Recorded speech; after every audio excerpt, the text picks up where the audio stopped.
You still see it?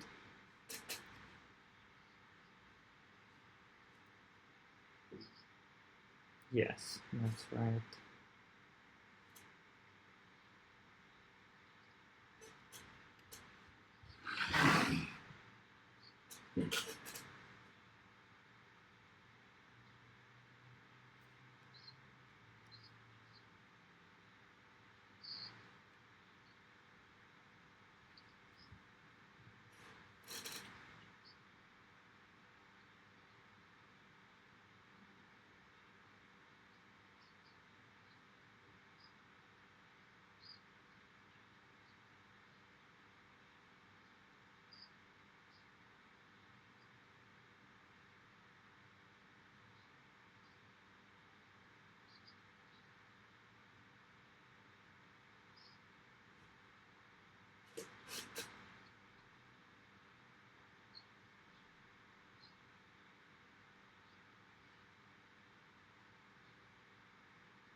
Okay, sounds good.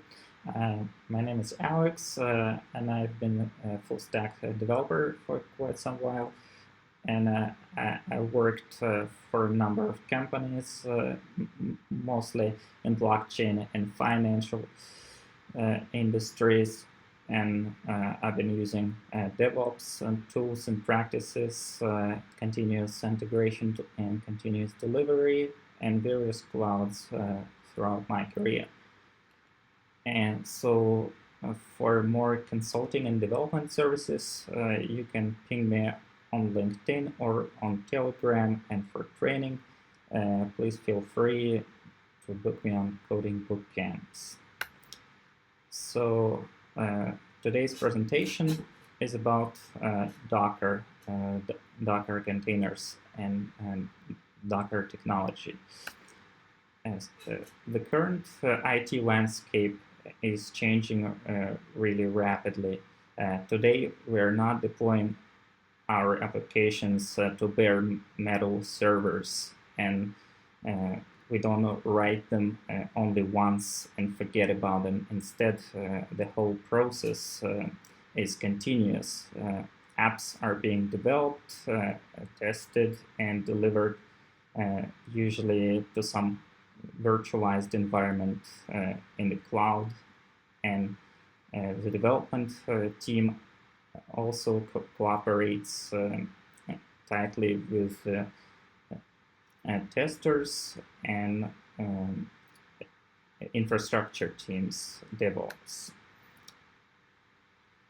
So mostly everyone in the development uses some kind of cloud, and the cloud environments are all virtualized, and this allows for more portability across different environments. We're no longer attached to just one operating system, like a particular version of Windows or Linux. We can choose from whatever we like, and also we don't have a vendor lock-in, so we can choose from any vendor.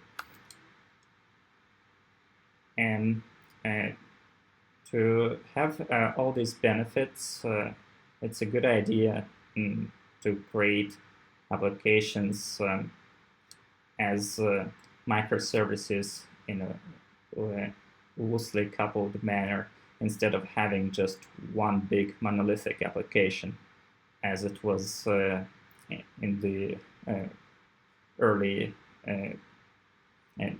2000s, 2010s. And so, and all these services are evolving rapidly, and they can be deployed separately. So we no longer need to deploy the whole thing just once. We can deploy a very small part in isolation. So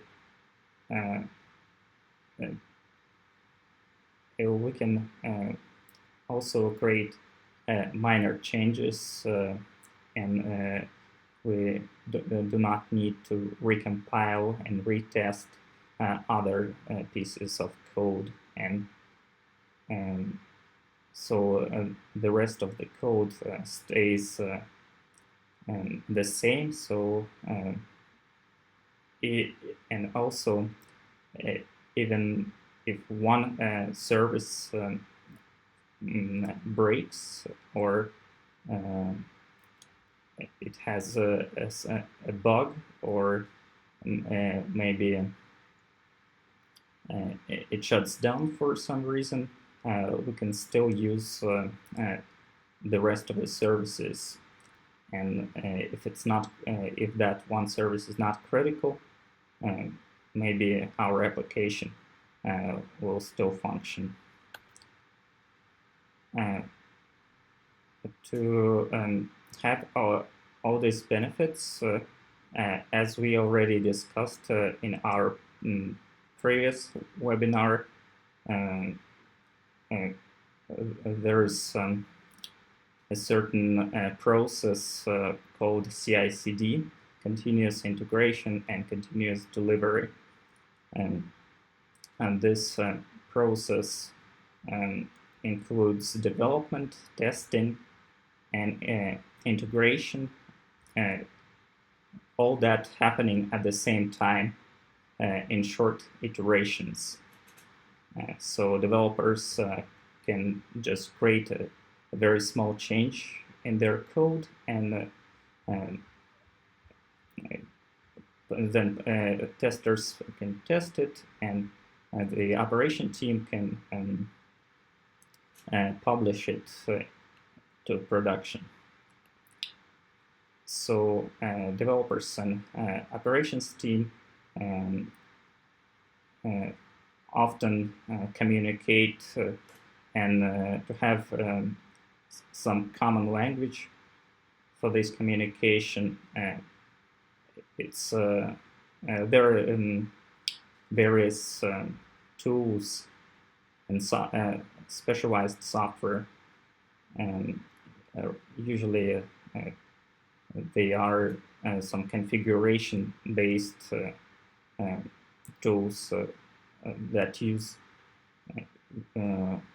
commonly understood languages and notations like JSON or YAML config files.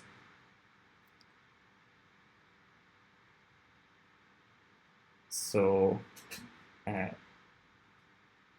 and in order to have this universal environment,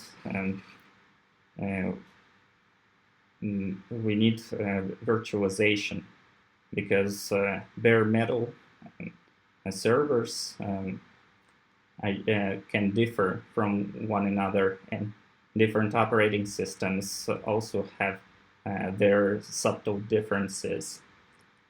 So in order to guarantee the exact functioning of our applications, we need a very well defined virtualized environment. And that's where Docker comes in.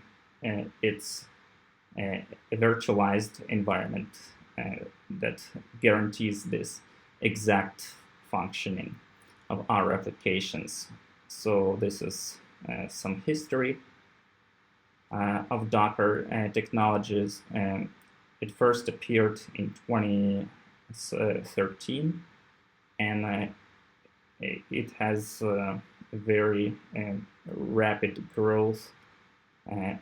As you can see, it's very widely adopted right now. It's basically an industry standard, and Docker is used in pretty much all the enterprise applications that are run in cloud environments. So this is how applications were deployed in the early days.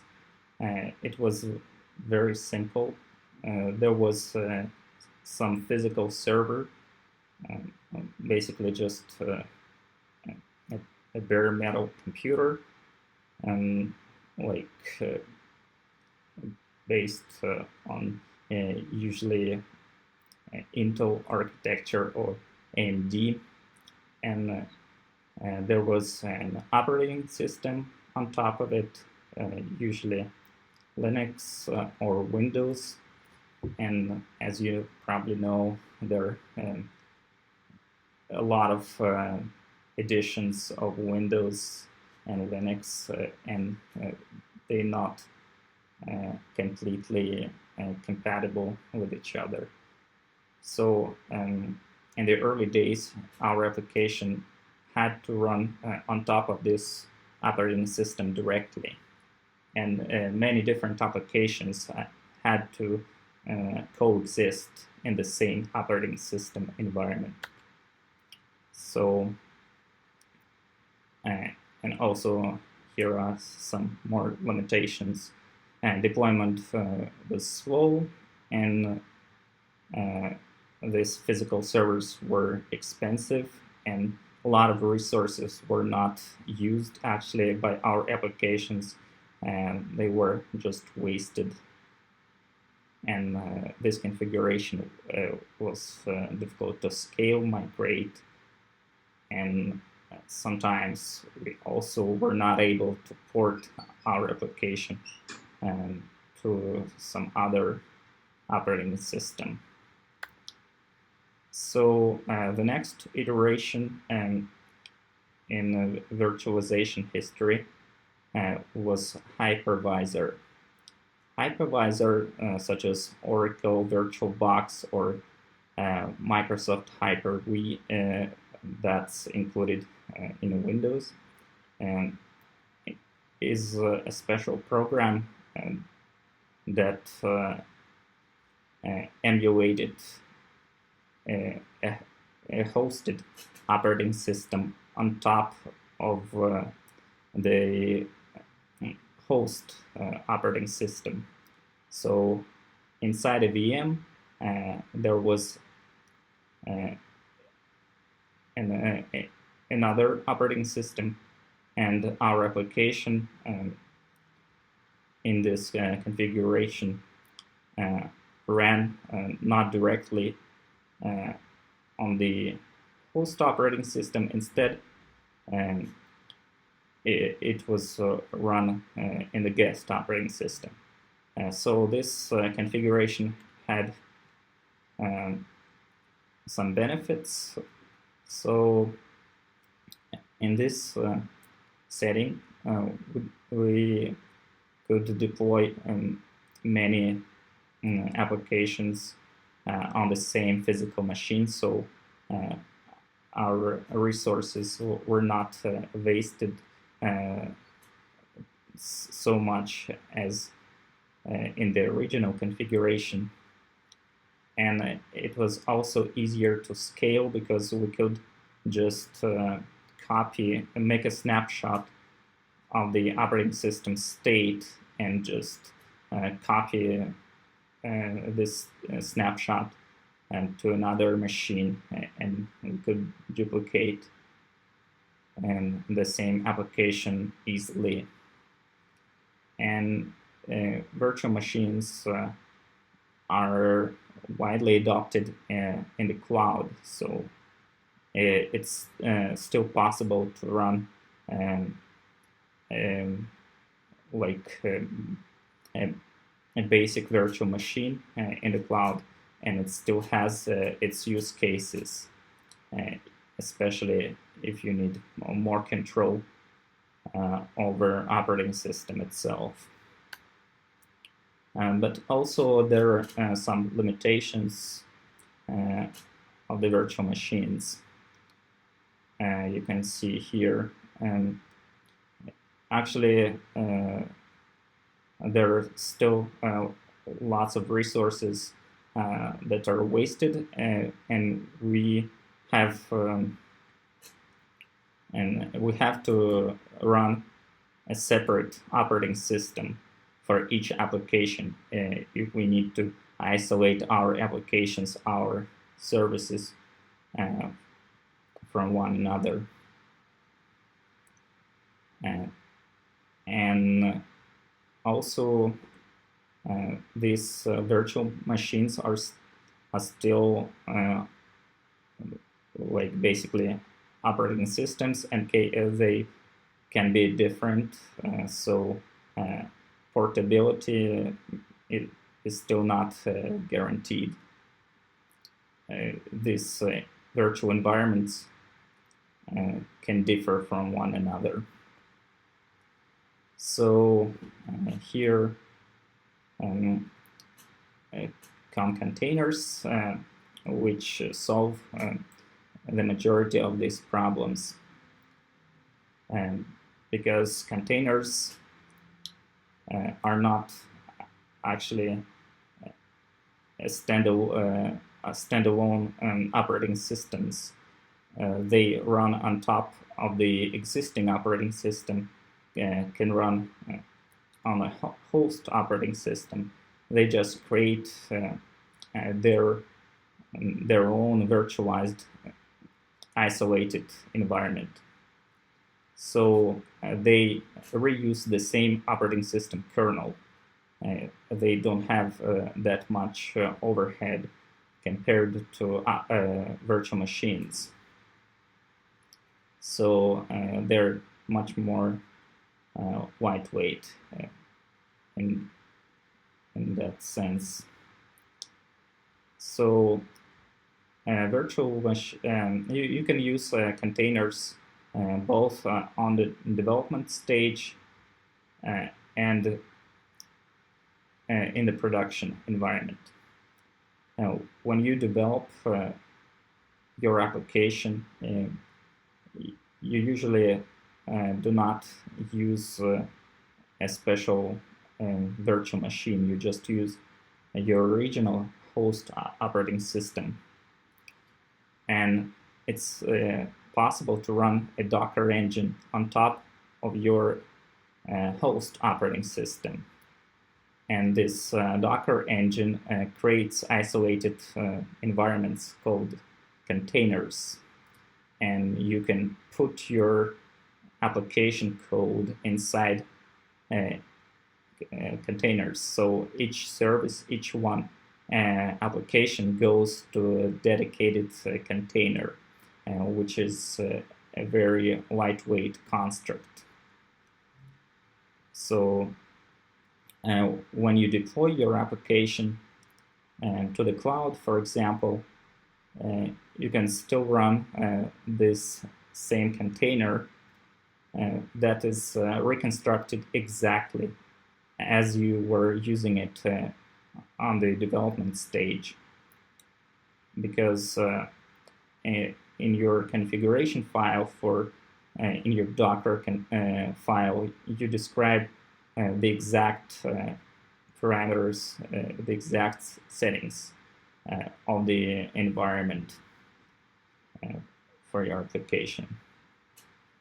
And for Docker, there's no difference between the host operating system and guest operating systems that run on top of a hypervisor. Docker executes exactly the same, and no matter which operating system version or vendor you're running it on top. So this is how development and production applications that are run on top of Docker can look like. They're all isolated from each other, and they're very portable, and they can be easily duplicated and deployed to different operating systems and to different hypervisors. All this comes from just a very small file containing configuration instructions.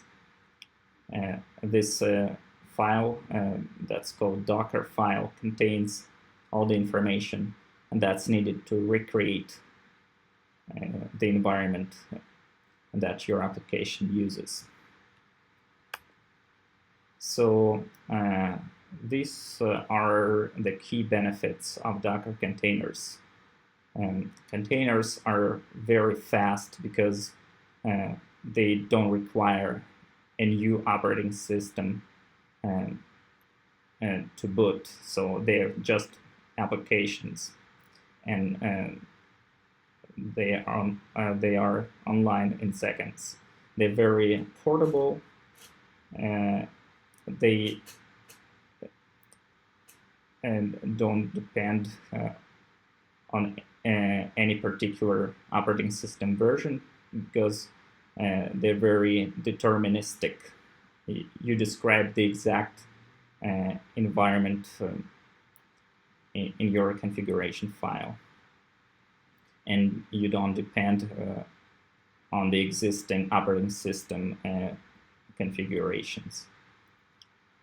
And they're very efficient because they don't create new operating system instances.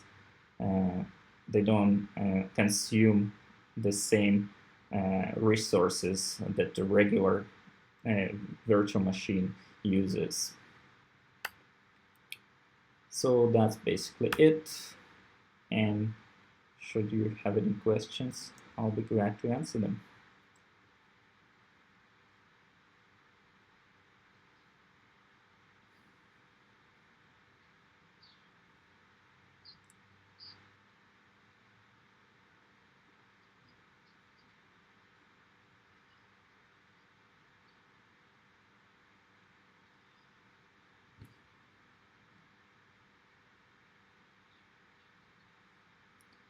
Well, you still develop in the same environment that you would develop without Docker.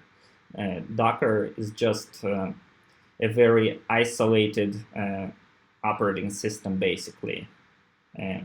So you can use your debugger that you're used to using. You still use the same development programming language, the same debugging tools, the same IDEs that you would normally use. And Docker usually it comes at the deployment stage, but you can also debug actually on your machine. You can log into the Docker container, and via a terminal you can use bash just to use interactive mode. You can log in into the container itself, and you can run any script that you want. So in that sense, of course, you can also debug inside the container if you like. Actually, currently, there are even dedicated plugins for some integrated development environments like Visual Studio Code that allow you to debug directly inside the containers. So in that case, it's probably even easier, and it's probably what the question was all about. So definitely yes, it's possible.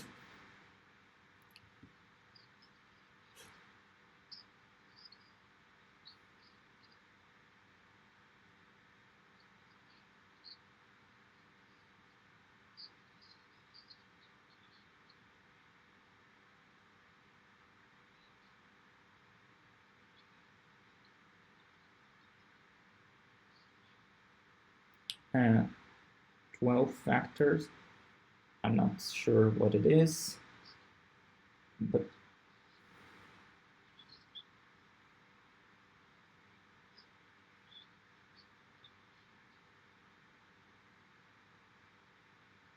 Well, it looks like that these are the steps, or what it is. I'm not sure actually what's all about.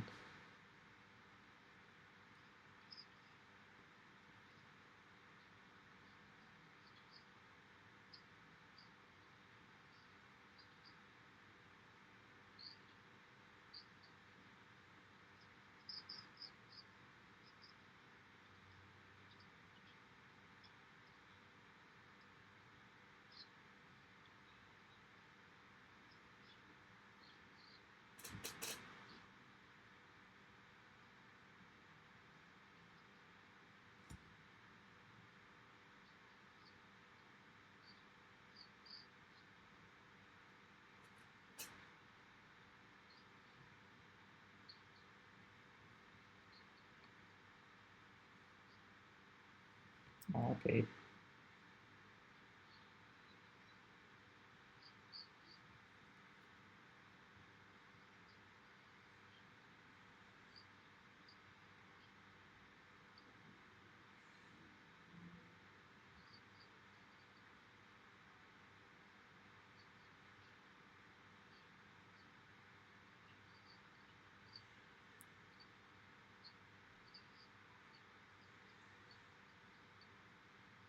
Well, Kubernetes, just like Docker Compose, uh, are not replacements to Docker itself. They are layers on top of Docker. So, because Docker basically only provides a virtualized environment for one single application or one single service, uh, one single process to be exact. And Docker Compose on the other hand, it provides it basically unites several Docker instances. It can create an environment where if several Docker containers communicate with one another. So it runs on top of Docker. And Kubernetes is even more high-level abstraction. It creates basically a very complete setup with multiple services that have more specialized services, like, for example, ingress controller allow you to filter traffic, like internet traffic, and also create HTTPS certificates, for example, for you, and allow for distributing of traffic. So they dispatch the workload between the services. So Kubernetes actually manages Docker containers inside of it.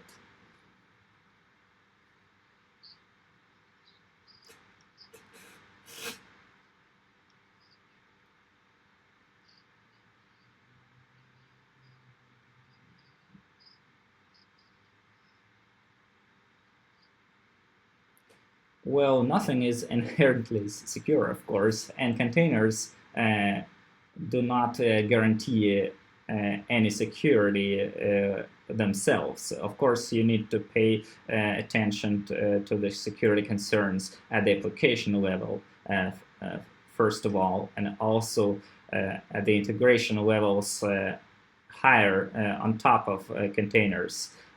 For example, you need to manage HTTPS certificates, for example, yourself. Docker containers will not do it for you. The only thing that Docker containers can help you with is an isolated environment. So they provide a very deterministic environment where your application will not interfere with any other application. So in in some way they isolate your application memory. So it's a little bit more sandboxed in some sense. So it's probably for an external attacker, it would be harder to inject some code inside a container, but it's still possible to do it if you do not configure your Kubernetes cluster, for example, properly.